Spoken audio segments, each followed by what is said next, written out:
Il-Ministru tas-Saħħa Joe Etienne Ambela ħabbar li mill-ġimgħa d-dieħla l-Isptar Mater Dei ser jibda joffri s-servizz ta' SPECT CT scanning.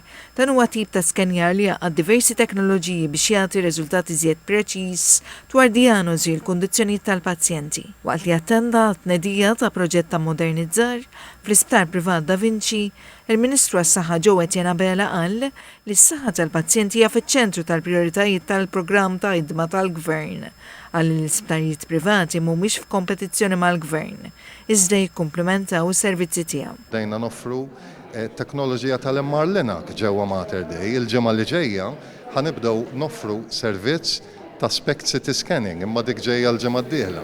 Ġifieri l-Gvern ikompli jagħmel l-innovazzjoni, però nieħdu pjaċir nikkollaboraw mal-privat li jmexxi l-innovazzjoni min-naħa tiegħu. Il-Ministru Ambela fisser kif l-isptarijiet privati jiffaċilitaw l-operat tal-Gvern billi jgħinu fit-tnaqqis tal-listi ta' stennija l-MRI scans u f'operazzjoni oħrajn fosthom tal-endoskopija. Fl-Isptar Da Vinci biss fl-2023 saru madwar 3600 MRI f'servizzi kontrattati direttament mill-Gvern. Il-Ministru Ambela ħabbar li fil-futur immedjat ser jibdew isiru wkoll operazzjoni tal-ġogi u tal-bdil tal-irkoppa u tal-ġembejn b'kollaborazzjoni mal-privat, bilan il-pazjent jinqed aħjar u aktar malajr.